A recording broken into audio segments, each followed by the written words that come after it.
y uno de los más importantes en toda la Biblia. Primera de Corintios capítulo 15. Primera de Corintios capítulo 15.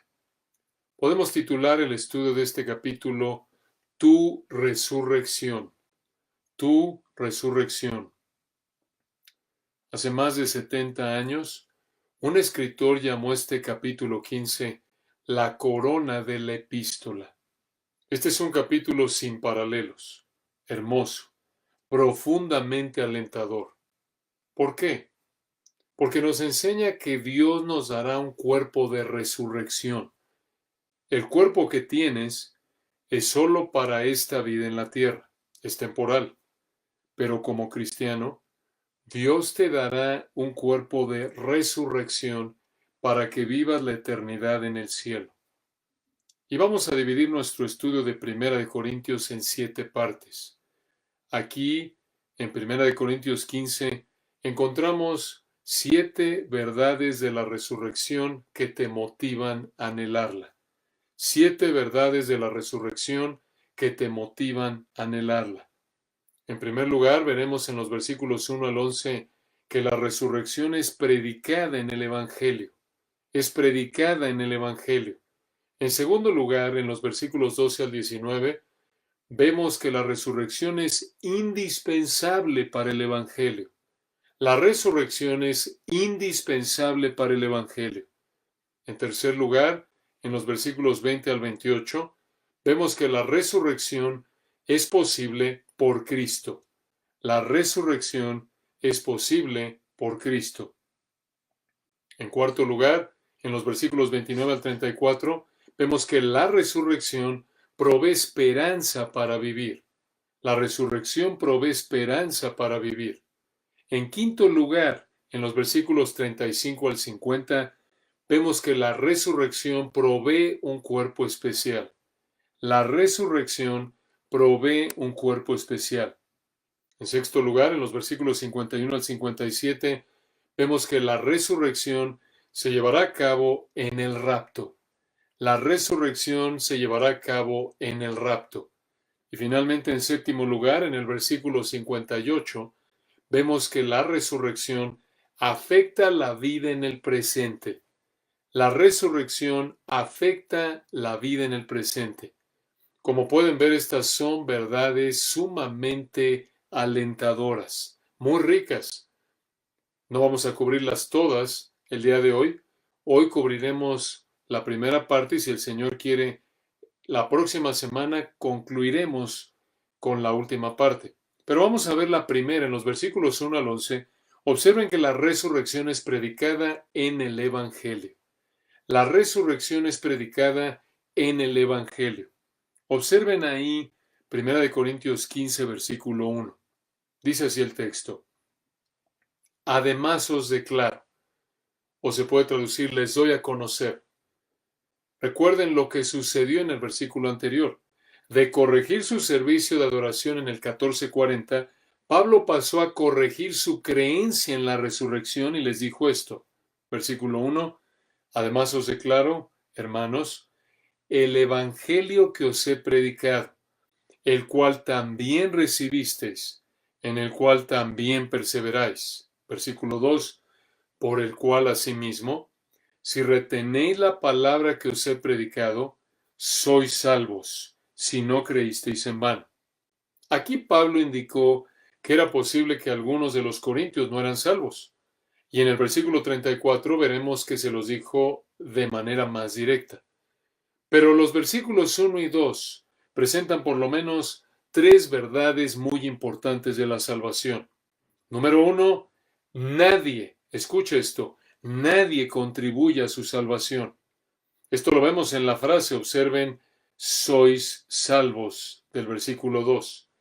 Es un pasivo en el griego.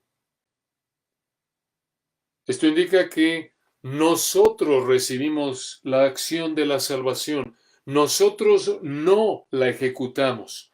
Tú no te salvas. Dios te salva mediante la fe en el Evangelio, como lo vemos al final de Primera de Corintios capítulo 1. Una segunda verdad muy importante de la salvación es que la fe genuina es permanente. La fe genuina es permanente. Y un punto importante aquí antes de pasar a la segunda, acabamos de decir que vemos que Dios salva mediante la fe en el Evangelio, como lo vemos ahí al final de 1 Corintios capítulo 1, pero aquí también lo vemos en 1 Corintios 15:2, cuando dice, si no creísteis en vano. Entonces, una segunda verdad muy importante de la salvación. La fe genuina es permanente. La fe genuina es permanente. Esto lo vemos, observa, en las palabras, versículo 1, perseveráis, y versículo 2, retenéis. Si tú realmente crees, vas a creer de manera continua, permanente, no momentánea. Si alguien dice que cree por un tiempo y luego se aparta, da evidencia de que nunca creyó en realidad, sino que, como dice el final del versículo 2, el que cree por un tiempo y no sigue creyendo de manera continua, creyó en vano. En otras palabras, nunca tuvo una fe genuina. Finalmente, una tercera verdad de los versículos 1 y 2 es que es necesario creer en el Evangelio para ser salvo. Es necesario creer en el Evangelio para ser salvo. Esto lo vemos de nuevo en la frase del versículo 2. Observa en donde Pablo escribió, si retenéis la palabra que os he predicado, sois salvos. Esto muestra que es un error pensar que alguien puede ser salvo sin escuchar ni creer en el Evangelio. Para ser salvo, necesitas escuchar y creer en el Evangelio. ¿Y cuál es el Evangelio que debemos creer para ser salvos? Versículo 3, obsérvalo. Porque primeramente os he enseñado. Esta palabra enseñado se puede traducir entregado, transmitido. La idea aquí es que Pablo no fue la fuente, Pablo no fue el origen. Él únicamente pasó el Evangelio, únicamente transmitió o entregó, observen, lo que asimismo recibí. ¿De quién lo recibió? Del Señor. ¿Por qué decimos esto? Porque Gálatas 1, 11 y 12 lo indica. Y escucha lo que recibió. Versículo 3 al final, que Cristo murió por nuestros pecados conforme a las Escrituras. Versículo 4, y que fue sepultado.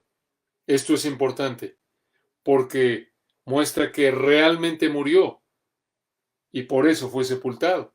Y por lo tanto, realmente resucitó, como dice, observa el final del versículo 4, y que resucitó al tercer día conforme a las Escrituras. Aquí hay un punto muy importante. Escucha, el origen del Evangelio es Dios. Dios reveló el Evangelio en las Escrituras. Dios inventó el Evangelio. El hombre no inventó el Evangelio. Dios lo reveló, el hombre no lo reveló. Por esta razón, dice aquí el versículo 4 y el versículo 3 es conforme a las Escrituras, conforme a las Escrituras. Aquí las Escrituras se refieren al Antiguo Testamento. Y esto hace referencia a varios pasajes del Antiguo Testamento, como Isaías capítulo 53, Salmo 16, que describen la muerte de Cristo y su resurrección. Y con esta mención de la resurrección del Señor en el versículo 4, aquí el Espíritu Santo, mediante Pablo, entró a fondo en este tema de la resurrección, como lo vemos en el resto del capítulo. Observa que al final del versículo 4, Pablo dijo que el Señor resucitó al tercer día conforme a las Escrituras, y observa quiénes lo vieron resucitado en el versículo 5, y que apareció a Cefas, este es Pedro, y después a los 12. Esto lo vemos en Lucas 24, 34 al 36, entre otros pasajes. Pedro y el resto de los apóstoles vieron al Señor resucitado. Versículo 6. Después apareció a más de 500 hermanos a la vez, de los cuales muchos viven aún y otros ya duermen. Esto significa que algunos de estos 500 hermanos ya habían muerto. El versículo 6 nos lleva a hacer una pregunta. ¿Cuándo se apareció el Señor a más de 500 hermanos al mismo tiempo? No sabemos. El Nuevo Testamento no dice, pero aquí lo dijo, y así fue. Versículo 7, observen a quién más le apareció. Después apareció a Jacobo. ¿Quién es este Jacobo? No sabemos si este Jacobo fue el medio hermano del Señor o uno de los dos apóstoles que tenían este nombre. Lo más probable es que fue Jacobo, el medio hermano del Señor, porque al final del versículo 7 mencionó a los apóstoles y habría incluido a los dos apóstoles que tenían el nombre de Jacobo. Pero realmente no estamos seguros. Observen el final de nuevo del versículo 7. Después a todos los apóstoles. ¿Cuándo se le apareció el Señor a todas estas personas de los versículos 5 al 7? Específicamente, ¿en qué periodo de tiempo? En los 40 días que pasaron después de que resucitó y antes de que ascendiera al Padre, como lo vemos en Hechos 1, versículo 3. Observen el versículo 8. Y al último de todos, dijo Pablo, como a un abortivo me apareció a mí. Esto indica que también a Pablo se le apareció varias veces, como lo vemos desde Hechos capítulo 9. Pero observa aquí dos puntos importantes, por lo menos en los versículos 5 al 8. Escucha esto es sumamente importante.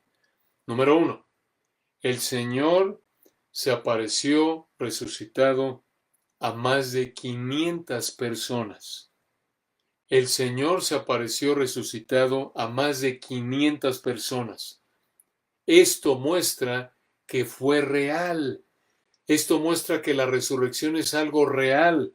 No es que fue una persona y nadie más lo vio ni lo pudo confirmar, sino que fueron más de 500 personas. 2. Segundo punto importante que queremos señalar aquí de los versículos 5 al 8. Escucha esto. El Señor apareció resucitado únicamente a creyentes. El Señor apareció resucitado únicamente a creyentes. ¿Por qué? Por lo que vemos en otros pasajes, como Mateo capítulo 28, fue para fortalecer su fe. Y esto nos podría llevar a preguntar, ¿por qué no se le apareció el Señor resucitado a incrédulos para que creyeran y se convirtieran? ¿Acaso no habría sido una gran oportunidad para el Señor de convertir a tantos incrédulos si tan solo se les hubiera aparecido después de haber resucitado? ¿Por qué? ¿Por qué el Señor no se le apareció resucitado a incrédulos para que ellos creyeran y se convirtieran? Porque si no creyeron su palabra, no se habrían convertido, aun si se les hubiera aparecido resucitado. El problema, escucha, no es falta de evidencia, sino falta de fe. Esto lo vemos en Mateo 28, en Lucas 16, Mateo 28. Los soldados romanos no se convirtieron aunque vieron el ángel y todo lo que sucedió ahí, que mostró que el Señor realmente resucitó. Ni siquiera los líderes religiosos, cuando los soldados les dieron todo el reporte del ángel y la piedra y demás, en lugar de caer postrados ante el Señor arrepentidos, sobornaron a los soldados para que mintieran. Lucas 16, ¿recuerdan? Ahí cuando dijo Abraham, esto es el Señor explicando esa parábola de Abraham, el rico y Lázaro, que dijo, no se van a arrepentir aun si alguien resucitara de los muertos. Si no creen la palabra de Dios, tampoco van a creer aun si uno volviere de los muertos. Entonces, si alguien no cree la palabra, Tampoco va a creer aun si alguien viera a alguien que se levantó de los muertos. Probablemente justificará su incredulidad diciendo, no es que resucitó, es que realmente no estaba muerto, solo quedó inconsciente y despertó, como han habido incrédulos a lo largo de la historia que han inventado teorías como estas. Pero observen de nuevo el versículo 8. Al final del versículo 8, Pablo dijo, como a un abortivo. ¿Qué significa esto? La palabra griega abortivo significa un nacimiento fuera de tiempo. Aquí apunta a un aborto natural, a un nacimiento prematuro. ¿Por qué dijo esto Pablo? ¿Acaso no se oye raro? Aparentemente lo dijo porque esto significa que el Señor le apareció resucitado a Pablo después del tiempo en el que le apareció al resto de los apóstoles. Otra posibilidad es que aquí Pablo se refiere a que Dios le dio vida estando muerto, como un bebé muerto en un aborto natural. Ahora observa el versículo 9. Aquí en los versículos 9 al 11 vemos la humildad de Pablo y que predicó igual que los demás apóstoles. Observa qué ejemplo a seguir en el apóstol Pablo. Versículo 9. Porque yo soy el más pequeño. La idea es, soy el más bajo en estatus de los apóstoles, que no soy digno de ser llamado apóstol porque perseguí a la iglesia de Dios. Observen de nuevo esta hermosa descripción de la iglesia. La vimos desde el capítulo 1, versículo 2. Esta frase, la iglesia de Dios, es un recordatorio de que la iglesia es propiedad de Dios. No es propiedad de un grupo de personas, es la iglesia de Dios. Si tú eres cristiano, al igual que los cristianos en Corinto, eres parte de la iglesia de Dios, eres propiedad de Dios. Pero observen que en el versículo 9, Pablo dijo que ninguno de los otros apóstoles persiguió a la iglesia antes de que Dios los salvara, solo Pablo. Esto lo vemos en Hechos capítulos 8 y 9. Y esta realidad, escucha, de que Pablo había perseguido a la iglesia antes de ser salvo, lo hizo estar consciente de que no merecía que Dios lo hubiera hecho apóstol. De ser un perseguidor de la iglesia, lo hizo apóstol de la iglesia. ¿Cómo fue posible que de ser perseguidor de la iglesia se volviera apóstol de la iglesia? Versículo 10 nos da la respuesta. Pero por la gracia de Dios soy lo que soy. Esto es, por haber sido un perseguidor de la iglesia, versículo 9, no merecía que Dios lo hubiera hecho apóstol. Pero por la gracia de Dios, esto es, de manera inmerecida, Dios lo hizo apóstol y le dio la capacidad de hacer todo lo que hizo, versículo 10 al final. Y su gracia no ha sido en vano para conmigo. Antes he trabajado más que todos ellos, pero no yo, aclara, sino la gracia de Dios conmigo. Esta es una declaración hermosa. ¿En qué sentido trabajó Pablo más que el resto de los apóstoles? En el sentido de que trabajó más años que ellos, excepto por el apóstol Juan, y en el sentido de que llevó más lejos el Evangelio que todos ellos. Y aclaración, esto solo fue, versículo 10 al final, por la gracia de Dios, no porque era mejor que ellos por su propia capacidad humana.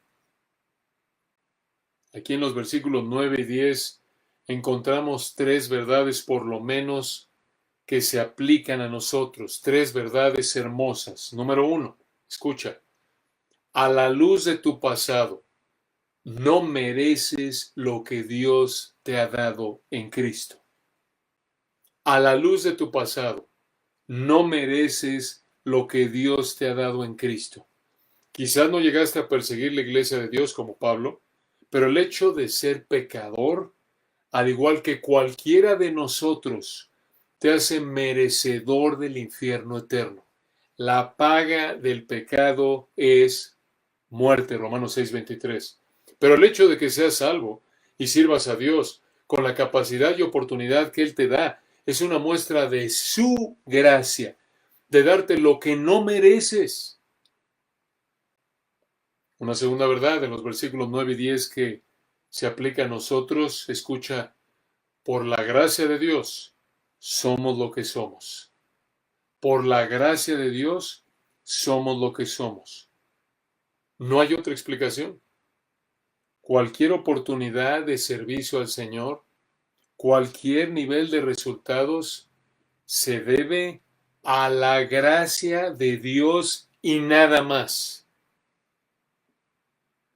Finalmente, una tercera verdad de los versículos 9 y 10, esfuérzate en tu servicio al Señor. Esfuérzate en tu servicio al Señor. Como Pablo, esfuérzate por ser obediente a Dios en la iglesia, en la casa, en el trabajo, en la escuela, en la familia. Sí, es solo por la gracia de Dios que puedes hacer algo, pero tienes la responsabilidad de trabajar duro.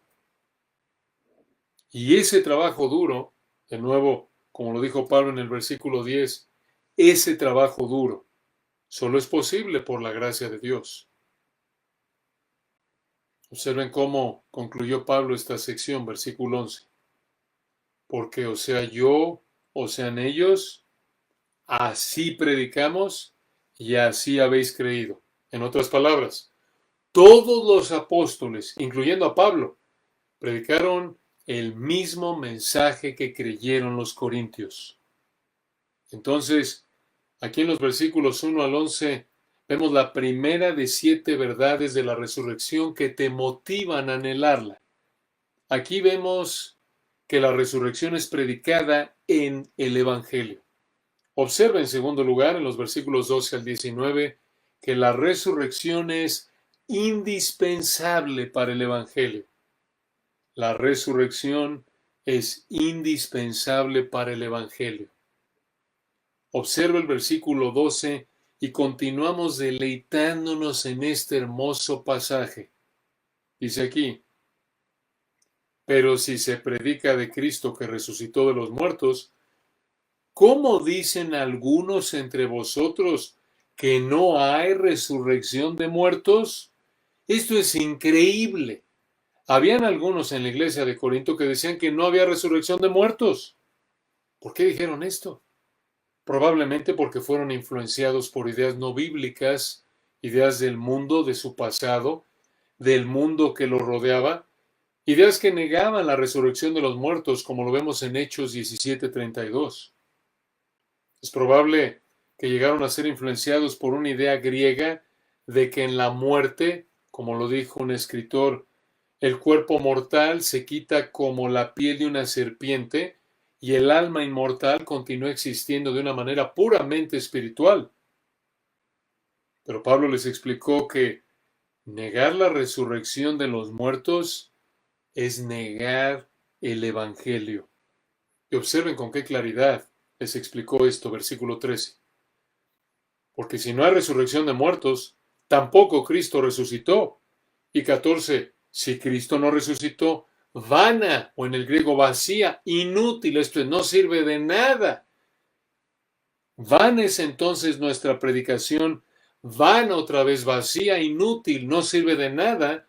Vana es también vuestra fe. Y versículo 15, somos hallados falsos testigos de Dios, porque hemos testificado de Dios que Él resucitó a Cristo, al cual no resucitó, si en verdad los muertos no resucitan.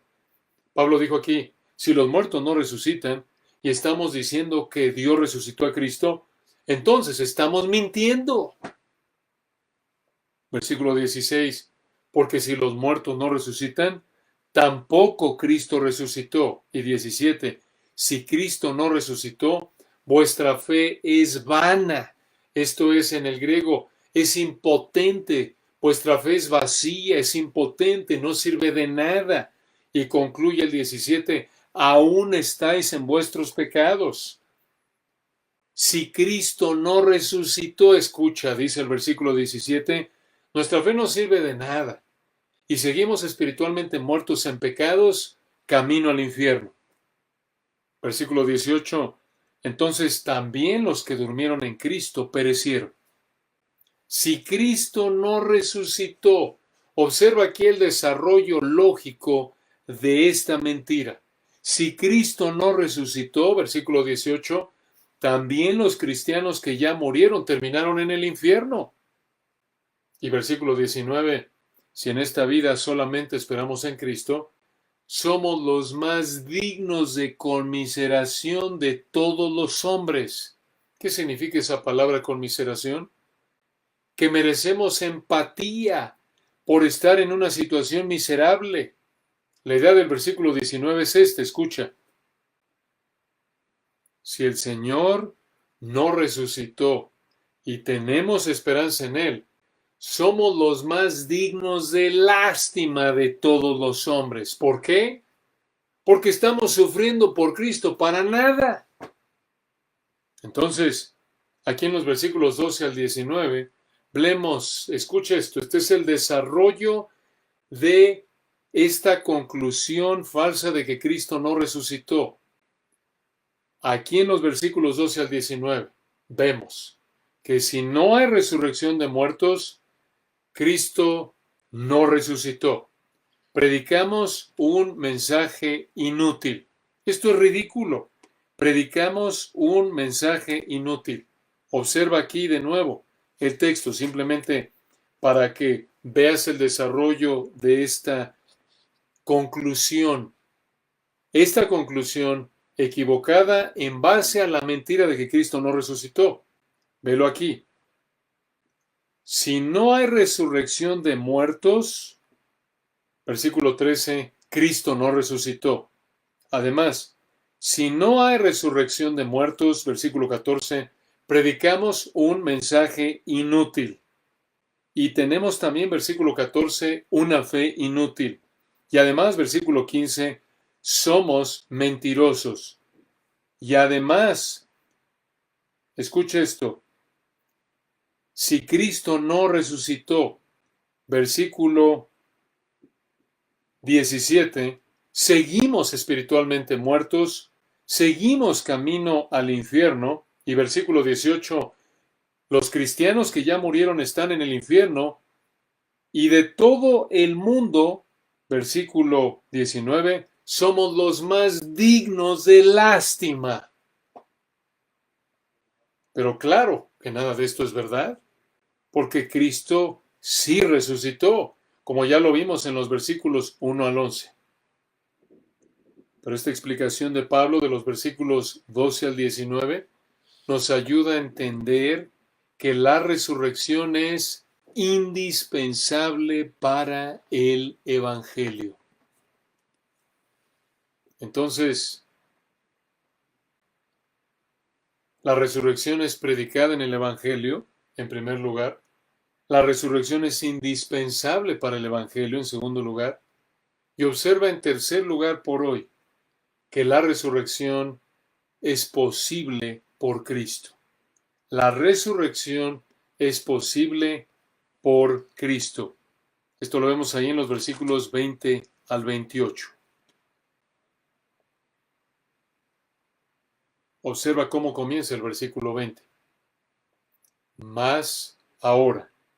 Esto es, en contraste a los versículos 12 al 19, de decir que no hay resurrección de muertos y que Cristo no ha resucitado, la realidad es la siguiente. Versículo 20. Mas ahora, Cristo ha resucitado de los muertos. Primicias de los que durmieron es hecho. ¿Qué es esto de primicias de los que durmieron es hecho? Esto significa que Cristo es el primero de muchos que han muerto, pero que van a resucitar igual que Él. En otras palabras, escucha esto. El hecho de que Cristo ha resucitado de los muertos asegura que todos los creyentes que han muerto van a resucitar igual que Él. Versículo 21. Porque por cuanto la muerte entró por un hombre, también por un hombre la resurrección de los muertos. Versículo 22. Porque así como en Adán todos mueren, también en Cristo todos serán vivificados. La idea de los versículos 21 y 22 es, como lo dijo un escritor, así como la muerte física entró a la humanidad por el pecado de Adán, así también la resurrección viene de manera inevitable por la resurrección de Jesucristo. Pero debemos hacer una pregunta. ¿Acaso estos todos son todos los hombres? No. El versículo 22 aclara que son los que están, escucha, en Cristo. Esta es la iglesia de Dios del versículo 9. Estos son todos los que realmente creemos en el Evangelio de Cristo, como lo vimos en los versículos 1 al 2. Obsérvenlo en el versículo 23. Pero cada uno en su debido orden. Cristo, las primicias. Luego los que son de Cristo en su venida. Aquí la palabra venida en el versículo 23 se refiere al rapto de la iglesia que explicaremos al final del capítulo en los versículos 51 al 57. Creemos que esta es la manera más natural de entender la palabra venida por los versículos que vienen después. Pero lo que dice el versículo 23 es esto, escucha. Cristo resucitó primero y después resucitaremos los que somos de Cristo en su venida, esto es, en el rapto. Va a ser en el rapto, cuando Dios nos va a dar a todos los cristianos, esto es, a todos los creyentes de la época de la iglesia, a todos los creyentes que hemos creído desde Hechos 2. En Hechos 2 nació la iglesia, hasta que venga el Señor en el rapto, será en ese momento cuando nos dará cuerpos de resurrección. De nuevo, veremos esto con más detalle al final del capítulo 15, si Dios quiere. Ahora escucha esto. Dices tú, bueno, ¿y qué hay de los demás creyentes? Los que no son de la época de la iglesia. ¿Qué hay de los creyentes antes de Hechos 2 y después del rapto? Buena pregunta. Todos los creyentes del Antiguo Testamento, incluyendo los que murieron antes de Hechos 2, antes de que naciera la iglesia y en Hechos 2 en Pentecostés, van a ser resucitados junto con los creyentes que mueran después del rapto, durante la tribulación, como lo vemos en Apocalipsis 24. Ellos van a ser resucitados después. Y esos creyentes, junto con nosotros, la iglesia, vamos a estar en el reino milenial aquí en la tierra con el Señor en Apocalipsis capítulo 20. Y durante el reino milenial aquí en la tierra, para los creyentes que sobrevivan la tribulación y entren al reino milenial con cuerpos mortales, no de resurrección, probablemente, y decimos probablemente porque la Escritura no es explícita en esto, probablemente su cuerpo mortal será transformado en un cuerpo de resurrección en el momento que mueran durante el milenio. Entonces, la resurrección de los creyentes del Antiguo Testamento, esto es, antes de Pentecostés, junto con los creyentes que mueran durante la tribulación, se va a llevar a cabo después de la tribulación. Esto lo vemos ahí, por ejemplo, en Apocalipsis 20. Ya mencionamos la referencia, pero escuchen lo que dice Apocalipsis 20, versículo 4. Y vi tronos, y se sentaron sobre ellos los que recibieron facultad de juzgar. Aquí el Señor ya vino, y aquí ya establece su reino milenial aquí en la tierra. Y vi las almas de los decapitados por causa del testimonio de Jesús y por la palabra de Dios, los que no habían adorado a la bestia ni a su imagen, y que no recibieron la marca en sus frentes ni en sus manos. Estos son creyentes después del rapto, después de la época de la iglesia, creyentes de la tribulación, y vivieron y reinaron con Cristo 1000 años. Versículo 5 sigue. Versículo 6, bienaventurado y santo el que tiene parte en la primera resurrección. La segunda muerte no tiene potestad sobre estos, sino que serán sacerdotes de Dios y de Cristo y reinarán con él 1000 años. Ellos van a participar en la primera resurrección. La primera resurrección comienza en el rapto con nosotros, con los creyentes de la época de la iglesia, y concluye después de la tribulación cuando el Señor resucite a los creyentes del Antiguo Testamento y a los creyentes de la época de la tribulación. Y esos creyentes, los creyentes del Antiguo Testamento, esto es, todo creyente hasta antes de Hechos 2, junto con los creyentes después del rapto, todos esos creyentes, podremos resumirlos en tres grupos de creyentes. Los creyentes del Antiguo Testamento hasta antes de Pentecostés. Los creyentes, en segundo lugar, de la época de la iglesia, nosotros, de Pentecostés a la tribulación, de Pentecostés hasta el rapto, antes de la tribulación. Tercer grupo, los creyentes de la tribulación. Los creyentes de la tribulación, que incluye los creyentes que mueran durante la tribulación o que sobrevivan a la tribulación y entren al milenio con cuerpos mortales. Vamos a estar estos tres grupos de creyentes en el reino milenial aquí en la tierra con el Señor en Apocalipsis capítulo 20. Esto es hermoso. Recuerda, esto es después de los 7 años de la tribulación de Apocalipsis capítulo 6 al 18, después de la segunda venida, Apocalipsis 19, y Apocalipsis 20, entonces viene el establecimiento del reino milenial.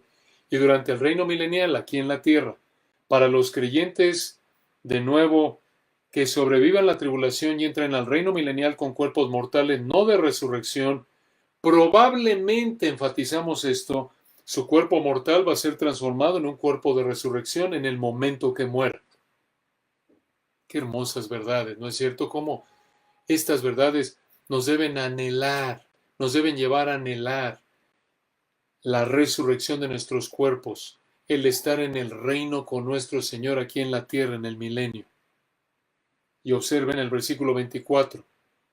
Continúa hablando del milenio. Dice aquí, o más bien aquí se refiere al milenio de manera específica. Decimos que continúa hablando del milenio porque nosotros estamos hablando aquí del milenio.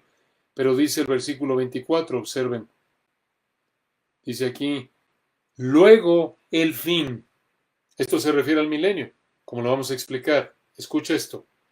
Entre el versículo 23 y el versículo 24 hay por lo menos 7 años. 7 años. Ya lo dijimos. ¿Por qué? Porque en el versículo 23 concluye en su venida. Ese es el rapto. Después vienen los 7 años de tribulación, Apocalipsis capítulo 6 al 18. Y aquí, en el versículo 24, luego el fin. Esto es, al final de esos 7 años, el Señor va a regresar en Apocalipsis 19, va a acabar con los impíos en Apocalipsis 20, va a establecer su reino de 1000 años aquí en la tierra.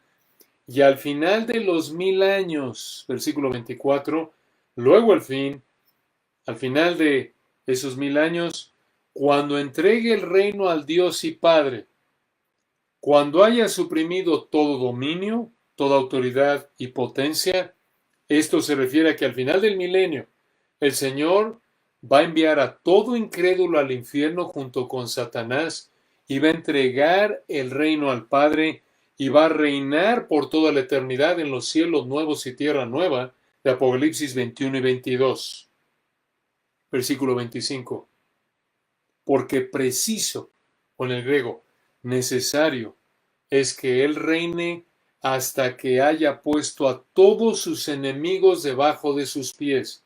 De nuevo esto va a pasar durante el milenio, y versículo 26, y el postrer enemigo que será destruido es la muerte.